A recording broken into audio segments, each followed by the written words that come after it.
So, welcome to Trail Encounters, episode 7. So, today I have the distinct privilege of interviewing someone who's a close friend of mine, someone that I worked with in ministry, was fantastic. We did CrossFit together, did a lot of stuff together. Uh, Chaplain Major Nick Stavlund. He is an Anglican priest and also with the 82nd Airborne Division headquarters, and has been working in the airborne, but also in the special operations unit. And it's a real privilege to have Nick here today with us.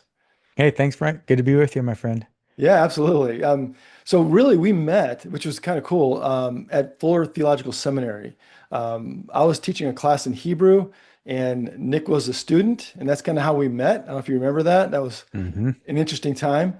We got to become friends in that experience, and then Nick and I began to serve together at Chaparral Christian Church in Scottsdale, Arizona. Frank, do And you there, remember that? Do you remember? Sorry to cut you off. Do you no, remember no. you were late to your first class? Do you remember Oh that? my gosh. Yeah, that's right. Oh my gosh. Yeah, that I don't was. remember why. I mean, it's Scottsdale traffic. Who knows? But Oh, it was all I couldn't get my computer hooked up and I was trying to, oh, it was the worst. Hebrew, biblical Hebrew, part one. A lot of scared students, you know? Well, scared professor too, because what was interesting was it was from like 7 to 10 o'clock at night or It something was like that. so late. Oh yeah, yeah. And you're going through like, Hebrew paradigms at 9 o'clock at night and just trying to keep people awake, much less. And then doing it once a week. I mean, oh, it was the worst. But yeah, that's when we met. And it was really, really fun. We got a real great friendship going. We actually preached together, which is one of the coolest things I've done in ministry is we would sit down at a restaurant and we would kind of knock out a sermon in what an hour. And we Yeah, would I mean, just, it was awesome because we had familiarity with the scriptures, and we would just ask ourselves, like, what's the main thing happening here? Okay, great. You do the intro, I'll lead into point one. It just was very synergistic. And it's funny how we would just go to a lunch and we would have enough there to be like, all right, one, two, three, break. We it was would then go great. kind of fill out our portions on our own time. But yeah, it was awesome. Awesome. And the fun thing was is something that you've been talking about as well is this idea of building community. It wasn't just, in those moments, it wasn't like me or you individually speaking to a group of people and having like a speaker audience relationship. They got to hear a conversation. And that was really cool. It kind of made a community moment where I think they felt part of the conversation, which was absolutely fantastic. I need to go try to find some of those old videos. That'd be really cool to watch someday.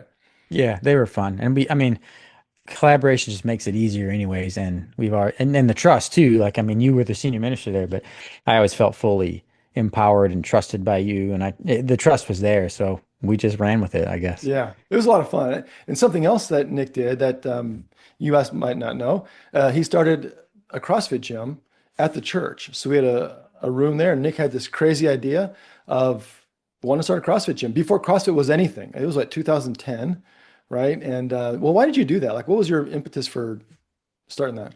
Yeah, I was serving in the National Guard as a chaplain, and it was with a unit from Utah. I don't know if you remember, I would go up to Salt Lake. They would fly me to Salt Lake City, Utah for training just once a month. It's a reserve National Guard duty. Hmm. But we went to Thailand or South Korea. I don't remember where.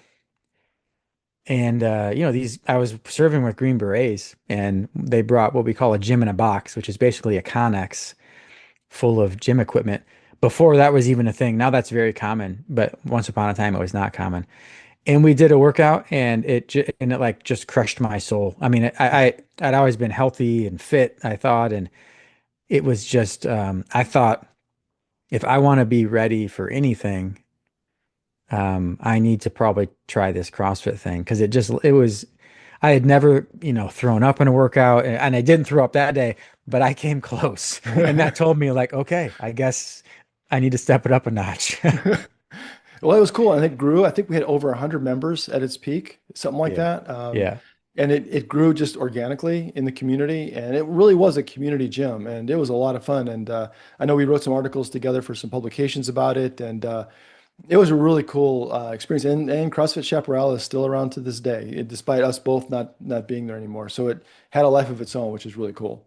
So. Yeah. I mean, people are hungry for community. And if it was a way for some people to onboard into the church, which Mhm. which is really the aiming point. Not that we're trying to like get growth church numbers per se, but we want people to join the kingdom of God, right? So Right, that right. was a big part of it. But there were quite a few who just over time, you might remember, like they were part of the gym. They were never going to come to the church. So the only church they got was us.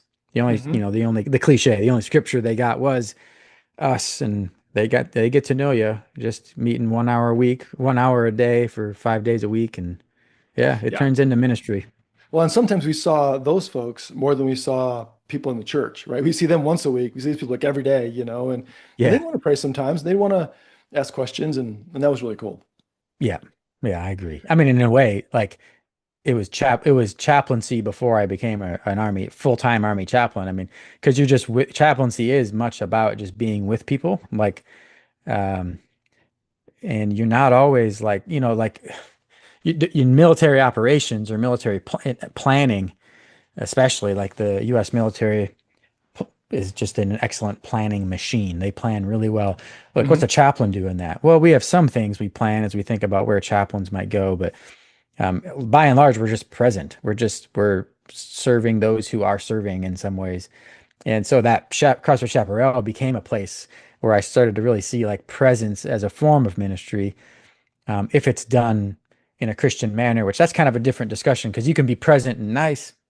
Those are called therapists. They're good.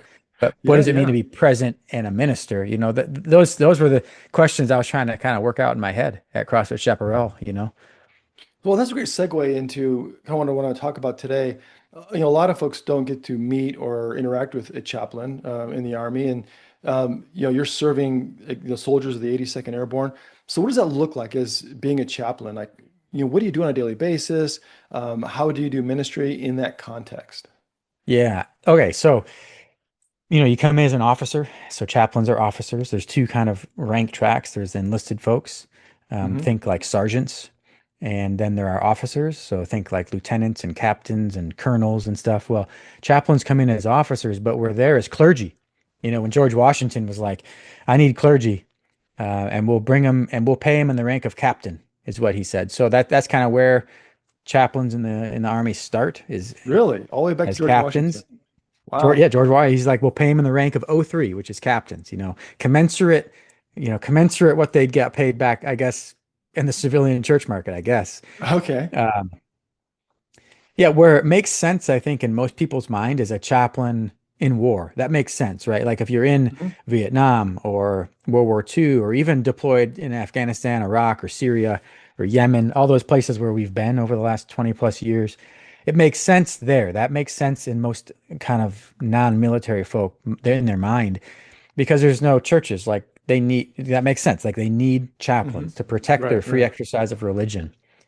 Um, but it makes a little less sense, I think, for people in their mind's eye. They're kind of like, well, what do you do at home? Because like people can go to their own churches or synagogues on the weekends, and that's where the U.S. Army, what they do is they assign chaplains to units.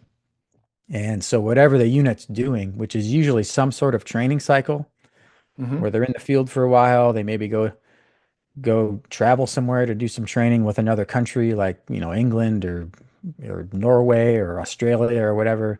Um, And then there's combat deployments as well. But like by and large, you just do whatever the unit does. And as you progress in rank, now you're doing planning that involves where you might need to mass chaplains, for instance. Like if during a particular training event, in training, they're going to take 1,000 casualties, in training for some sort of conflict with a near peer threat, then you're getting practice thinking about like where do we need to mass chaplains? Okay, we probably need to bring them over to where there's casualties. We need to make sure Okay. those chaplains are trained. So chaplains end up training other chaplains. So that's kind of where I'm at now at the headquarters level, helping kind of prepare other chaplains to do what I would call muddy boots ministry. And there's a question I get asked all the time, Hmm. which is like, well, do you have to do services for like uh, not other religions? And the answer is no. So the way the army works, it's a good paradigm. I actually wish hospitals did this because my hospital chaplain friends who are civilian hospital chaplains, I think there's more pressure for them to act a little bit more therapeutic, a little less Christian clergy. But in the Hmm. army, there's a lot of respect for to the fact that like if you're a Southern Baptist chaplain or if you're an Anglican priest chaplain or a Roman Catholic priest, there, they know that you're accountable to your church and you can't walk in and start leading some Shabbat service, or you can't lead, like a Islamic prayer service, and nor would the Jewish folk or the Islamic folks want that. They don't want that. That would Right. be bogus to them too. So the Army's answer is a chaplain performs services according to their tradition, and Okay. where they have soldiers in their unit who are from some other tradition, like Islam or Judaism or whatever, Norse pagan, then that chaplain helps them um, get like materials. Like I can help procure like prayer books for them, or if they're on a training exercise or we're deployed, I help make sure that they have space to gather for worship. We're protecting their free exercise of religion too. So I mean, in a nutshell, that's generally what my life has looked like over the last decade plus. Awesome. Hey, that's fantastic. That's really, really cool. So like um is there pressure to be quiet about your own personal faith in that? I mean, is there like, you said mentioned paradigms. Is there things that you are allowed to say, not allowed to say, like how in the exercise of your own faith among Yeah, so you can't be an idiot about it.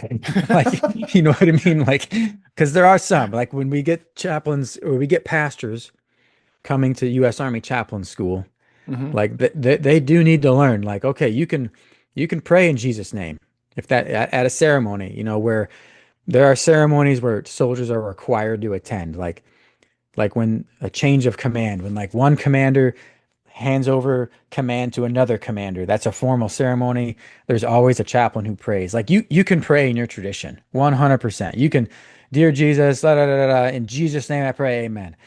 Um, but there is a sense too that like, you be a little bit hospitable, where Mm-hmm. you just read the room a little bit. Like you need to be true to the ordination vows of your faith, Hmm.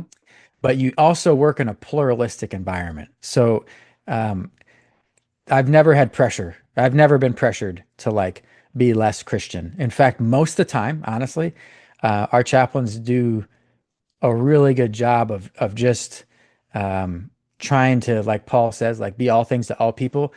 That Okay. we kind of like in leadership have to remind them, like, look, just as a reminder, like I'm not saying you're being wishy-washy on your faith, but we need you to be the clergy person. We have psychologists, we have therapists in the army. We need you to be whoever priest, imam, rabbi, we need that in the formation. So bring that faith stuff. So if you're talking to troops, feel free to draw in stuff you've learned from your psychology degree or something. But we have people for that. So be Okay. clergy. We need that, and we're trying to empower folks because I think there was a time where folks maybe were a little bit more nervous for it, Hmm. because the climate for the military is often set by like White House and Congress and all that stuff. And it's you don't have to be blind to see that like the Secretary of Defense, or what we're branding Secretary of War, like um, not long ago he released a video trying to saying we need to make the chaplain corps great again. Well, what he's doing, you can look past the politics there, and what he's doing there is actually empowering us um, to just be clergy Mm. and spirituality and all that stuff. That's fine. But remember, you're religious. Be Hmm. religious. And so it's Really? fascinating time we live in. I'm telling you, I never thought I would see something like that. That's cool. That's really encouraging. I mean, that's to see that, you know, in our culture now, this shift a bit.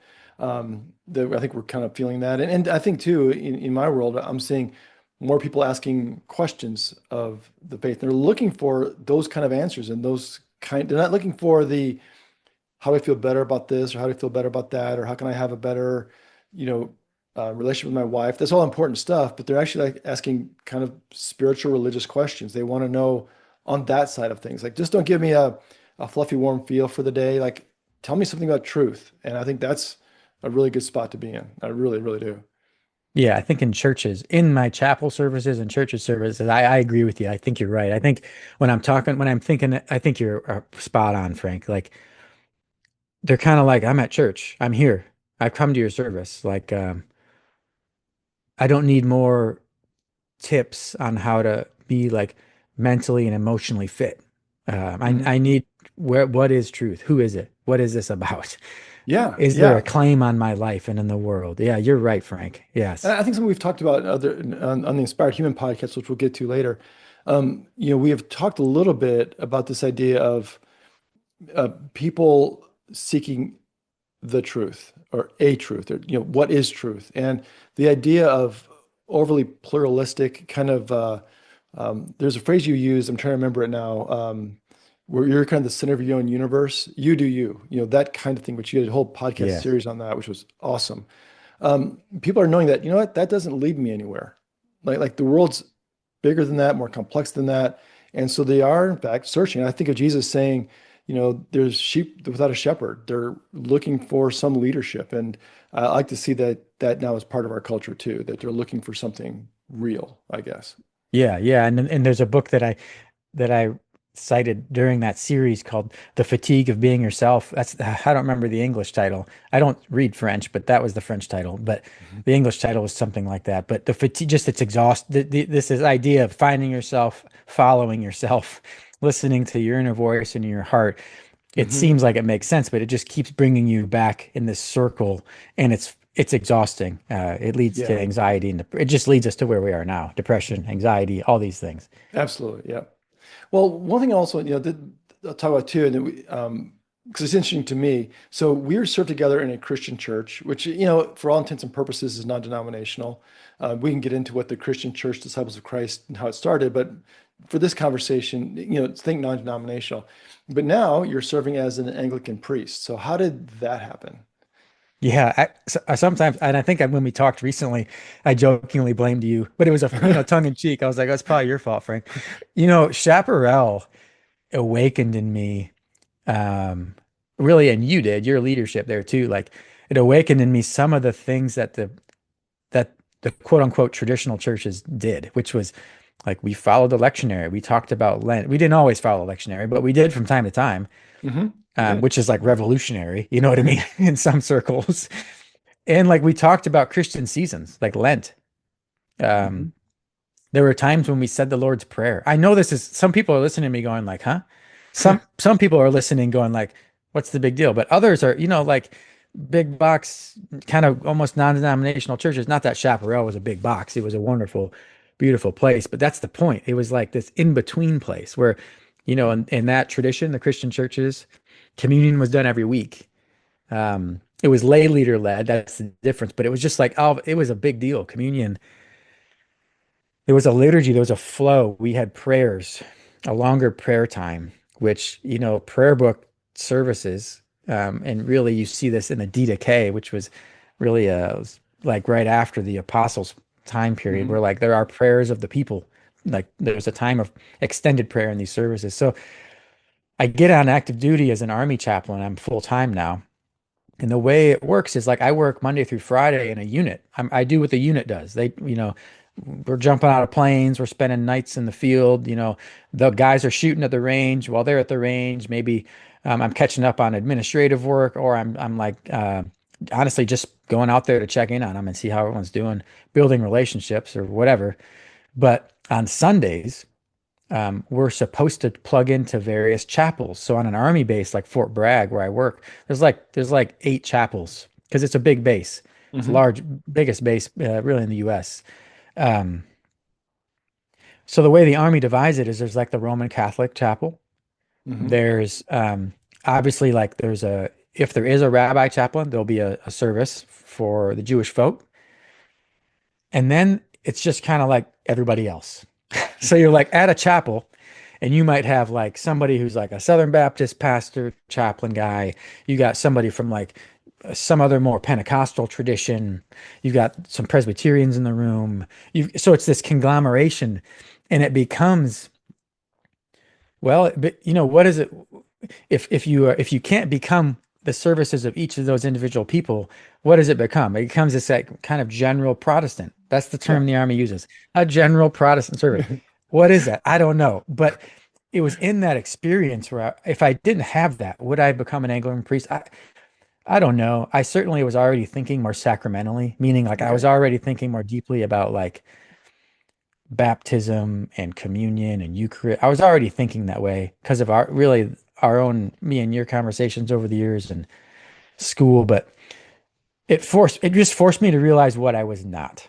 Mm, And I was not at home in those circles, even though those men and women, those chaplains were tremendous. It wasn't a knock on them personally. Theologically, I just was like, why am I leaving these services and these meetings with like frustrated all the time, mm. complaining kind of just to my wife kind of thing, like she's Yeah. probably like, well, fast forward, I knew I needed to kind of like serve somewhere where I was more at home. And I had known about the Anglican tradition because one of my professors was ordained in the Anglican Church, really the Church of England. So that's where it started, and then it turned Okay. into a year of prayer. I decided I'm going to pray about this for a year, and and I, yeah, That's I awesome. called the Anglican bishop, and we did some tutorials, some distance tutorials, and an in-person tutorial. So there's some formation along the way, and it's been wonderful. Yeah, it's been really wonderful for us. And that's going to lead us into our next topic. And one thing we did at Chaparral that kind of in the same thing for me was tying into these deeper traditional practices because they were meaningful and they were meaningful for generation after generation after generation. So, for example, we built a labyrinth at Chaparral in on the grounds, and we used it not in the traditional labyrinth way, but we did it as a in our context. So it wasn't like going from the world to be with God and coming back out of the labyrinth and re-assimilating into the world. It was a journey through the labyrinth with God. We had those kind of things where we kind of took an ancient practice and tried to make it fit who we were. We did the same thing with like Ash Wednesday, Maundy Thursday, Good Friday. Yeah. It kind of made those services fit because there's such richness in these spiritual practices. And those are really important. I think that ties in then to what you're doing now. And there's a book we're working on. That was your idea. And so tell us a little bit about that, what that book's about, what got you interested in this topic, and how it can help people.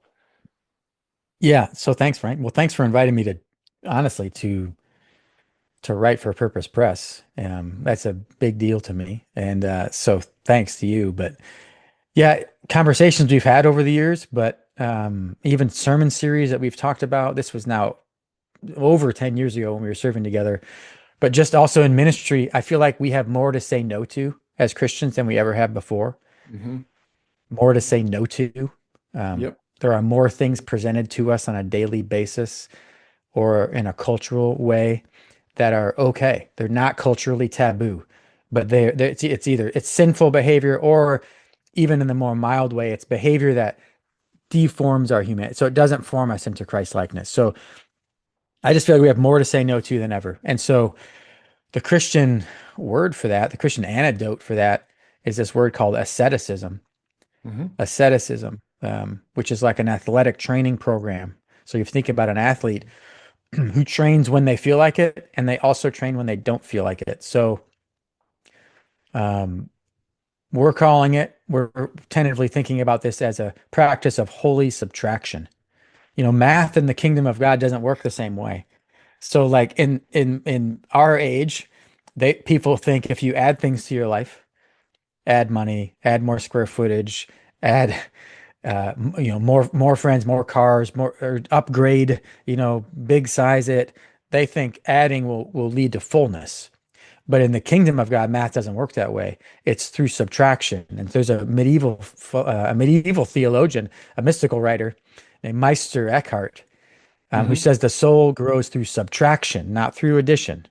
And so I'm thinking about those things. And I'm thinking also about how we have more to say no to than ever before. I'm thinking about how we have cultural permission to do things that were formerly taboo. So like I noticed pretty quick into Hmm. my active duty chaplaincy career where I do a bit more pastoral counseling than I did in the church. I Okay. noticed there were more folks who I'd meet with who were leaving their spouses and felt like these were Christians or religious folk who felt like it was justified because their spouse held them back from being their best self, Mm. or I found this other person and they're my true love. Like that's who I can be my most authentic self with. And I was realizing that like if you wanna go down a path like leaving your spouse, there are spheres of our culture that will not just say, "Oh, that's fine." They'll probably celebrate you, like Yeah. for finding yourself. And like I have folks who, I, for the record, don't think Christians should be participating in any way in the pornography industry, whether it's watching or anything. But now we have more permission than ever. To do that because it's a way of expressing yourself or personal fulfillment. I mean, these are the things I heard, and I just thought, daggone man, we just have more stuff, more cultural permission to sin, or in my mind, to live inhumanely. Mm. Because I'm thinking again of Christ being the human. So if Yes. I'm not living like Christ, I'm actually living inhumanely. So that's where I'm like, okay, I think it's time. And when we started chatting, like, let's write a book, Holy Mhm. Subtraction, Christian Asceticism. Let's reintroduce the practice of saying no, no to certain desires, no to certain practices, so that we can reform our hearts. We can actually like reshape the things that we love. Just like an athlete, um, starts by hating running perhaps, but knows they Yes. need to run. So yeah, I mean, so then they start running and then Mhm. they buy running shoes and then like maybe over time they become the guy or gal who brings running shoes on vacation. They have Yeah. become a runner now. You know what I Yeah. mean? Yeah. That's Yeah. yeah, Christian asceticism, I think is part of that program. Well, you mentioned it, and we had this in our notes for later on, but it kind of comes up here. The idea of Epicureanism and the philosophy of Epicurus, right, this ancient Greek philosopher, and he's been transformed into what you're describing, like more stuff. So you think of what Epicurean means today. If there's a magazine called Epicurean or something like that, where it's like more stuff, and the idea is that according to Epicurus, you are to seek pleasure, avoid pain, which kind of makes sense. Like, okay, I would buy into that. Like, how do I seek pleasure and avoid pain? Well, if I have more stuff, I seek pleasure and I avoid pain. Epicurus, though, was actually about the opposite. He said, give me a crust of bread that I may feast for a day. And the idea was is that the less I have, this subtraction, again, he wasn't Christian, but I'm just saying the idea, the concept of subtraction. If I have less, I have less to worry about. So I can find the lack of pain. And I think to myself, back, years ago, I had an old pickup truck and I can park that thing anywhere. I can park it at the front row of Walmart next to the cart cat corral there. I can park wherever I wanted to because if you scratch it, I really don't care. You can borrow it, you smash it up, don't care. It's fine. So, but if I buy a new car, well, I can't park it anywhere I want to. I got to watch over it and protect it so that new car causes me pain because I have more stuff. And so I've always thought of this reversal we've done in our culture where we keep adding, adding, adding, thinking it'll give us more comfort. And like you're saying, it's just the opposite. These things cause us a lot more pain because we have more stuff. And that goes for us, physically, spiritually, kind of throughout our lives that we need to begin getting back to these ascetic practices that you're describing and so forth. Yeah, and part of what we've talked about is that there are kind of like a couple adjacent gospels, and one of them is this new Epicureanism or this neo-Epicureanism, which is exactly what you said. It's kind of the broader vision of most Hollywood movies, where the theme is don't follow anyone else's script, follow your own. And there's a movie that just came out. I think it's called Sinners, and it's like winning all the awards, and it's kind of a period piece, a little bit of sci-fi mixed in too, because it's about um, it's about music that's played so well that conjures evil spirits that are like zombies, basically.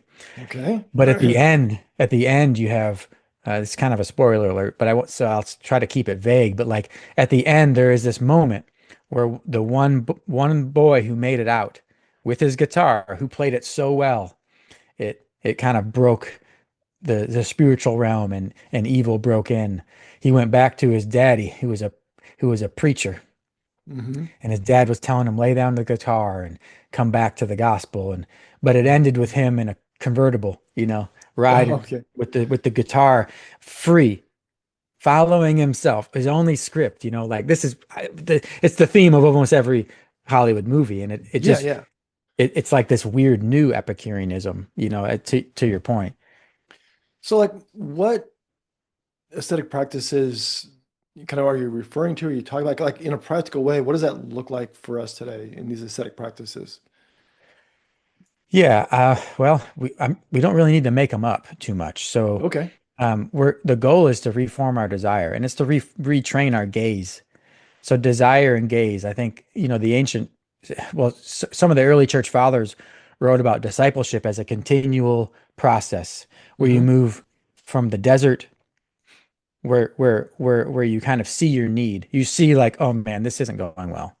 Like, I need God. I need something other than me.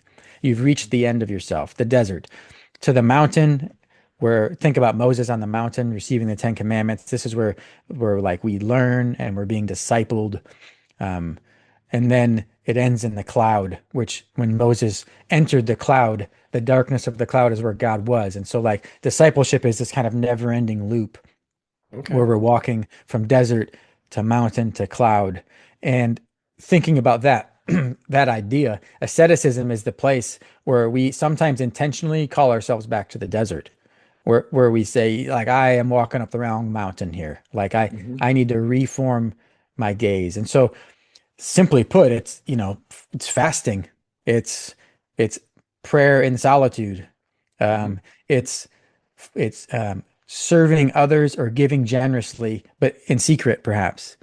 Hmm. It's rejecting fame, in some sense. It's kind of like refusing notoriety so that you can pursue humility. But it's withdrawing. It's saying no to something that's like not necessarily bad, like food, Hmm. but you're Right, right. doing it. You're doing it to draw closer to God. You're not doing it to lose weight. You might, but who cares? Like you're doing it to draw closer to God. And it's an Sure. ancient practice. This isn't something new. And so in the book, I mean, you probably will get to this, but like in the book, rather than just being like chapter one, fasting, what we're going to do is look at, a handful of key figures from Christian history, and Yeah. we're going to kind of look at their lives, personal lives. So you'll Hmm. kind of learn a little bit more about who is this guy, Saint Francis or Augustine or Anselm.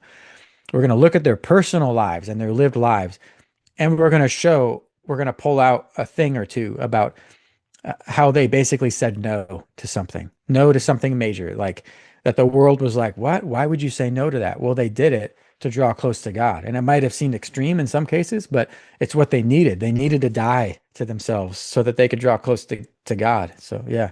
Yeah, and Jesus did these things too. It wasn't like they got it on their own. Jesus fasted. Jesus went away to pray. Jesus, I mean, he did these exact same things and set kind of the model. And he even says, and when you fast, it wasn't like, hey, if you fast. It was like, no, it was expected that he said, when you fast, this is the things you should be doing, and when you pray, here's the things that you should be doing. And they were very simple things and they were humble things. So when you fast, you don't sound the trumpet before you. You don't make a big deal about it. You wash your face, you put oil in your head, and so that people don't know you're fasting, your Father knows you're fasting. And when you pray, same thing. You don't make a big spectacle of it on the street corners or stuff like that. You pray to your Father who's in secret, and your Father who is sees in secret will reward you. This is all out of Matthew 5 and 6. But Hmm. that's kind of the general idea of being simple and being authentic in the good way. I know that word gets kind of thrown around a lot, being authentic, but being authentic with God that, hey, I have this eternal view of who I am because of what he's done and connecting with that. And that's super important. I've been talking to our small group about this idea of having an eternal view. We get so caught up in the world around us and the stuff and social media and whatever else, work, whatever's happening, that we forget that all of this is in the context of eternity. And we need to work on the practices that help us best fit in with that eternal vision that God has for us. And Yeah. that's what you're saying. Yeah. Yeah. Yeah. I was at a promotion ceremony recently where the guy getting promoted had his grandmother there who was 101, Wow. years old. And I had this moment, Tracy and I talk about it, like, how many more years do we have till retirement? That kind of stuff. I mean, you think about 4 years. or 3 years or 6 years and you're 101, you're like, oh, she probably forgot 6 years of her life. Can't even, you know what I mean? Just can't even remember it. And we're kind of quibbling over it. I mean, the eternal perspective is interesting, Frank, but yeah, you're right. I should have started with Jesus because that's exactly what we'll do in the book too, is just to show the Hmm. biblical principle for this. And like anything, it can be overdone. Hmm. There are Yeah. people who might say there are people who might say, well, like, yeah, well, didn't the Pharisees, yeah, okay, sure, yeah, like we're not saying stand on the street corners and like that's what Jesus was saying when you fast, but he's also saying, yeah, but don't be weird about it. Don't walk around like, oh, I'm on a fast. Want to talk about it? You know, like you know what I mean? It's You want like to talk if about it? anything, we've That's lived in a awesome. culture that praises curating your identity in public so much. That's probably the first thing we should kind of like figure out how to divorce ourselves from, is this need to be just like this desire that just seems to be ingrained, especially in our youth, but also in our older folk, to just want to be known and Hmm. popular and and Yeah. and seen. Yeah. Yeah. That is a huge issue. I think the idea of influencers kind of feeds into that. I influence people, me. It's like, well, okay, but that has got things reversed in the Christian world. There's one influencer, and that's Jesus, who should be influencing our lives every day, not, then we share that like a mirror. Light hits a mirror and shines off. We're more of that role as opposed to being the flashlight ourselves, if you will. That's probably not the best analogy, but that's the idea, I think. Yeah, it is the So idea. And yeah. the other folks you mentioned in the book, so you're going to talk about, you said Augustine, Anselm.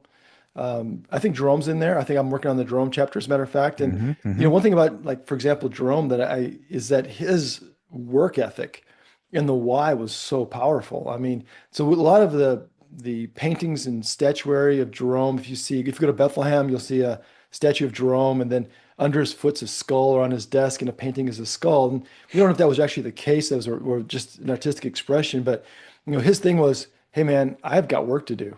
I got to use this day for the glory of God's kingdom. And whatever I do, each moment of my day is not spent just to get through the day, but like I've got to get, the Bible translated into Latin. I've got, things to do. And I found that Anselm had the same thing. He was coming toward his death and he was more concerned about getting his work done. Like, I got to get this book finished. I got to help people know about Jesus, and that was a really powerful thing. So, who are some of the folks we're going to hear about in this book? Yeah, so you mentioned Augustine, and the more that I've reread, Augustine, it's like shocking. Like this Augustine's probably considered like the greatest Christian thinker, I mean, maybe Hmm. period. I don't know. I mean, but he's a philosopher, so he's also somebody that, in universities, secular universities study Augustine. But this guy, he was the first one to write like his own story. He wrote his confessions, like that was a new genre. He invented that genre. And it took him a long time to Hmm. get over his addiction to lust. And like Mm. I didn't recognize that until he was like, Lord, make me celibate, but not yet. I mean, that's in his work. I mean, it's like, Lord, help me with this, but later, please. I mean, just not Yeah. now. You know what I mean? Um, but Saint Francis is another one, and Hmm. Saint Francis, kind of an extreme figure, but in the Middle Ages, which is an extreme time, but this is a guy who I think could have been an influencer. Like he seemed to be just like really well liked. He just had Hmm. charisma to him and people followed him. Like, he had like a gang of youth that he led, but I relate to this guy because then he had dreams of being a knight. He joins up with his town of Assisi.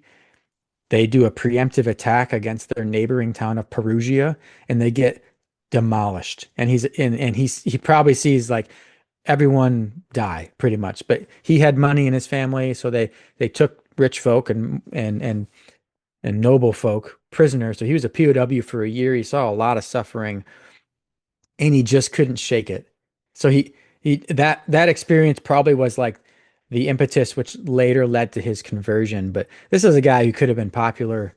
He would have been the guy flexing in the mirror with his bicep curls, and he would have probably had 3,000 followers on His phone in the Instagram. gym. But Yeah. but he shunned popularity. Yeah, that's right. Yeah, he shunned popularity, and Mhm. he's famous for being poor. But I think the fact that he walked away from notoriety and refused to just be someone who wields authority, because again, he tried to found this like small Christian order, but followers started showing up, and over time it became this big thing. The Pope actually like sanctioned it and said, "Okay, this is allowed. This is allowed, the Franciscan order." But there's a lot to learn from these folks, like and it's almost shocking how broken they are. But what we can learn from them, it's profitable. Like we've talked about, it's Mhm. real meat, and I think the church is longing for real meat. Absolutely. I can't agree with you more. I think people are really looking for truth and what's real, and that they've, I think, finally begun to figure out that the truth is not them. It's not themselves. And by the way, I encourage everyone to check out the Inspired Human podcast, which Nick, you're the author of, the one who got that started. It's excellent. And I think you're on your fifth season now. Is that right? Season 4. Yeah, we're just, Okay. and in fact, we'll start publishing.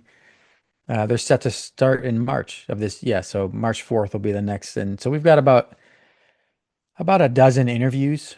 I hosted you on there, so we get that. Mhm. That was really exciting. And then some other just Christian thinkers from seminaries and Duke, folks from Duke and Notre Dame, and just Christian thinkers who can help us go deeper in the faith. Awesome. Now that's on Spotify and YouTube, right? Or is that on? It's really on it'll go on any Okay. podcast platform. And we'll Perfect. post, we'll post like shorts and things on YouTube, but really Okay. the main impetus is just audio podcast for the most part. Awesome. And I'll put the link in the bio or in here so you guys can check that out. It's a lot of fun. And I think I'll go over some things we've been talking about today. And looking forward to the book, Nick. I think that's going to be transformative and helpful and really meaningful for a lot of people. So thank you for that and look forward to finishing that up here in the coming months as well. Yeah, me too. Thanks, Frank. Well, thanks for being here on Trail Encounters today. I really appreciate it, and thank you everyone who's listening. Don't forget to like and subscribe, and you can learn more about us at purpose-press.com. That's purpose-press.com, and learn more about what we're doing and the things that are happening and how you may be able to get involved as well. So thank you, and we'll see you next time.